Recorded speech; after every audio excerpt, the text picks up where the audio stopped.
Olá, boa tarde. O Manchetes Noticidade desta terça-feira, dia 3 de fevereiro, já está no ar.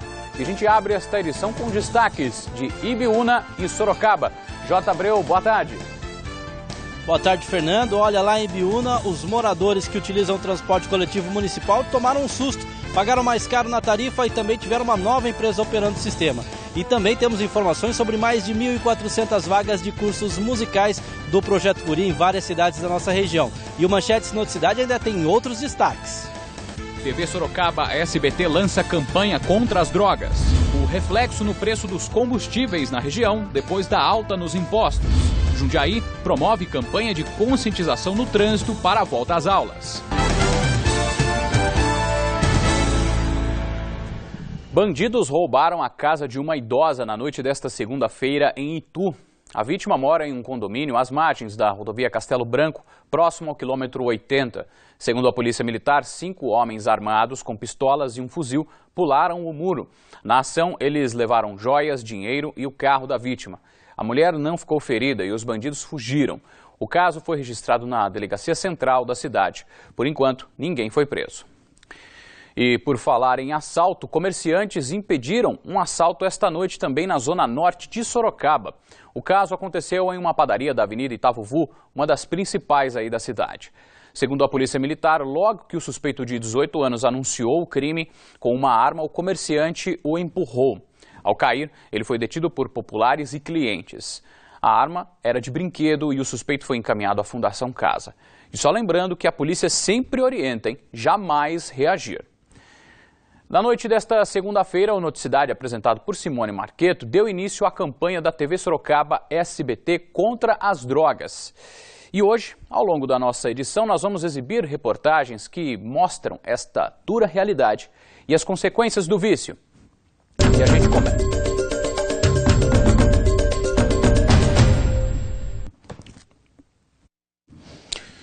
E olha só, a gente vai falar daqui a pouquinho sobre essa questão sobre as drogas, mas antes, na noite desta segunda-feira, a gente volta a falar sobre a questão das drogas. E a primeira reportagem, a gente fala da questão do rompimento que ela causa entre as famílias. Uma mãe de Sorocaba vive um drama por conta deste problema. Às vezes eu brinco que ele falava para mim, mãe, eu vou ser imortal. Sempre falava isso para mim. Às vezes eu pego ele pensando, falo assim, André, de certa forma você está sendo imortal, porque não descobrimos nada. Gláucia tem 3 filhos, mas se refere a André. No dia 7 de janeiro, ele completou 34 anos e mais um aniversário ela passou sem comemorar. Com o passar do tempo, a dor aumenta, ela não diminui. O que tem separado mãe e filho são as drogas. Aos 17 anos, por curiosidade, ele cheirou cola e thinner. Era curiosidade que não ia fazer mais. Não vou fazer mais. Mas segundos, horas depois já estava fazendo novamente.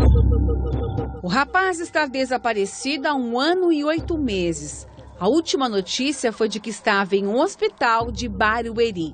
Nós fizemos um papel de polícia, de investigador, detetive, porque nós fomos em lugares que nunca imaginamos ir. Conseguimos o último orelhão que ele ligou daqui de Sorocaba pra gente. E nada? Nada. Depois ali parou. Um crime movido pelo poder e dinheiro, que não coloca em questão o sofrimento de famílias e nem mesmo a autodestruição. Pergunta a Gláucia sobre como encarou a punição do brasileiro traficante que, mesmo sabendo do risco que teria, desafiou as leis da Indonésia. Lá é a lei deles. Eles não podiam abrir mão mesmo de libertar ele, de acordo com a nossa presidente, pedir para extraditar ele, porque a partir do momento que fizesse isso, qualquer país que não tenha pena de morte iam achar que podem ir lá e fazer o que quiserem, que depois voltava para casa numa boa. No corredor da morte, o brasileiro fez um depoimento. A droga só leva 2 caminhos, ou a prisão ou a morte.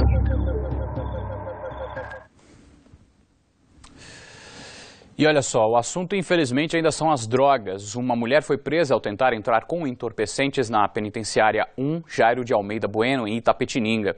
Detalhe, a droga estava escondida nas partes íntimas da suspeita. O detector de metais foi acionado e depois de um exame de raio-x, porções de cocaína foram detectadas. A mulher disse que a polícia que entregaria a substância ao companheiro que está preso. A visitante foi detida em flagrante por tráfico de entorpecentes e foi suspensa da lista de visitas. A polícia também instaurou um procedimento para apurar se o detento também vai sofrer consequências. E ainda em Itapetininga, 2 homens suspeitos de praticar vários furtos no centro da cidade foram presos. A polícia militar flagrou um deles dentro de uma loja de carros, na rua Prudente de Moraes. O outro foi detido em um cerco feito pela Força Tática.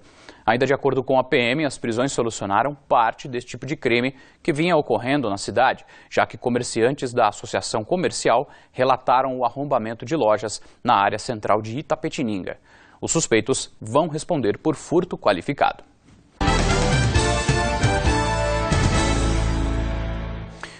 E a gente volta a falar sobre drogas. Em Sorocaba existem 24 cracolândias, de acordo com um levantamento feito pelo vereador Rodrigo Manga.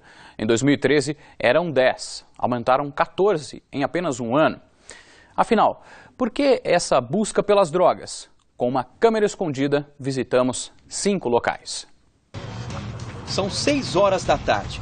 Esta área verde que fica no Parque Vitória Régia é o local escolhido para a montagem de barracas. Atrás delas, usuários se escondem no vício.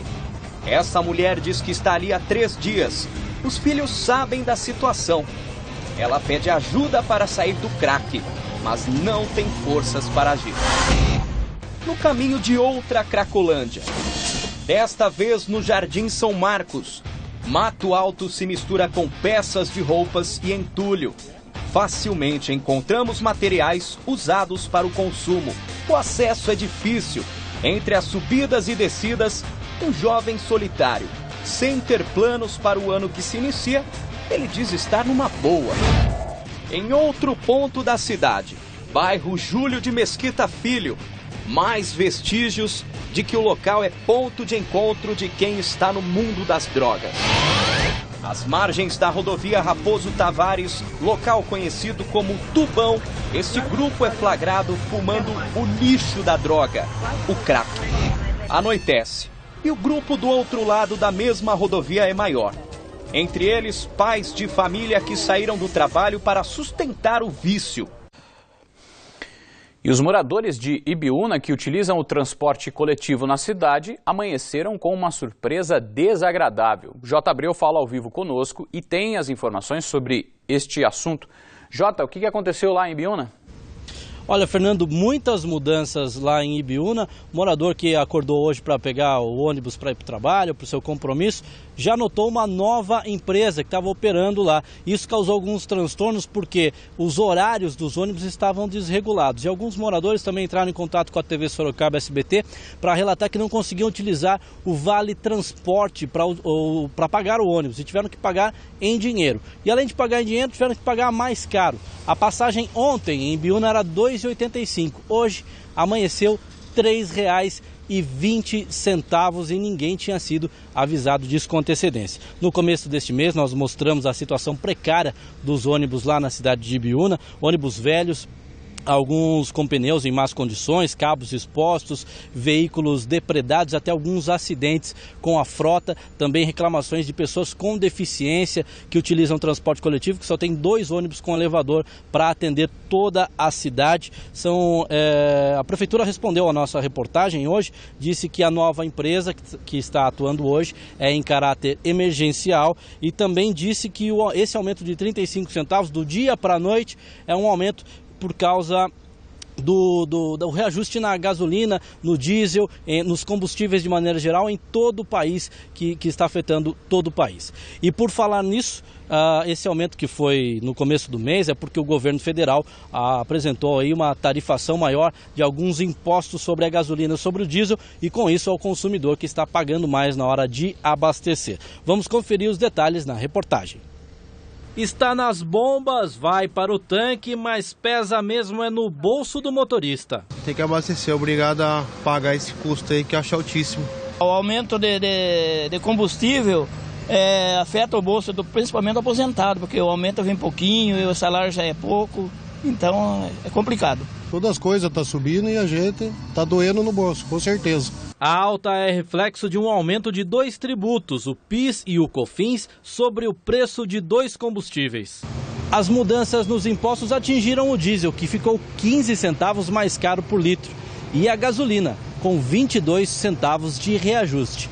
Já o etanol não teve aumento nos impostos, mas também ficou mais caro. O etanol também acabou sendo reajustado pelos usineiros, que eles alegavam que estavam defasados em relação à gasolina e aproveitaram também e acabaram reajustando. Com as alterações, o valor nas bombas já foi influenciado. Os postos, na verdade, foram prejudicados, porque você tem aumento de custo operacional, aumento de capital, né, para poder comprar o mesmo produto, e também a retração da venda, porque o consumidor acaba comprando menos, né? O pessoal está perguntando, né, do preço, do aumento, e até que eles estão saindo por aí vendo que subiu todos os postos, então daí não tem como, tem que abastecer, né? Estes irmãos administram uma frota de 15 veículos para transporte executivo e foram atingidos diretamente pelo aumento. O nosso lucro diminuiu um pouco, porque a gente não tem como realmente passar, né, para o cliente esse aumento. E a perspectiva para 2015 não é muito boa. O combustível representa 30% dos custos do negócio e as medidas econômicas do governo federal vão atrapalhar os planos de crescimento da empresa. Esse aumento de combustível ele vem só prejudicar, né, o nosso crescimento, que ele impede o pequeno, o médio empresário que trabalha no ramo de transporte de crescer, até mesmo de contratar novos funcionários, adquirir novos veículos, ampliar os serviços, né? Volta às aulas. Em Jundiaí, a Secretaria de Transportes colocou em prática uma campanha de conscientização no trânsito para orientar os motoristas e aumentar a segurança nas proximidades das escolas da cidade. O ano letivo começou. É hora de colocar o papo em dia, rever os amigos. Em Jundiaí, mais de 25 mil alunos da rede estadual voltaram às escolas. Com o retorno dos estudantes às salas de aula, o número de veículos que trafegam, principalmente próximo às escolas, aumenta 30%. E por conta disso, a atenção ao transitar nessas vias precisa ser redobrada. Para auxiliar os estudantes e motoristas, a Secretaria de Transportes de Jundiaí lança a Operação Volta às Aulas 2015, que visa intensificar a segurança. Fazemos esse trabalho com ações lúdicas com os educadores de trânsito, fazemos com os agentes de trânsito que ajudam na travessia das crianças e chamamos a atenção para conscientização e comportamento seguro dentro do trânsito. E mesmo com todas as dicas, tem aqueles que se arriscam e atravessam fora da faixa. Um exemplo que não deve ser seguido. A operação segue até o dia 27 de fevereiro em 15 escolas da cidade. 3 semanas de trabalho com teatro, com panfletagem, com educadores de trânsito orientando. Os agentes de trânsito, na medida do possível, vão estar orientando também. E o assunto ainda é de interesse dos estudantes. Hoje é o último dia para os candidatos selecionados no Sistema de Seleção Unificada, o SISU, realizarem a matrícula nas instituições de ensino. A lista dos aprovados pode ser consultada na página do programa. Anote aí, www.sisu.mec.gov.br. O candidato deve verificar na instituição em que foi aprovado o local, horário e os procedimentos necessários para a matrícula. Aqueles que não foram selecionados na primeira opção de curso vão poder aderir à lista de espera.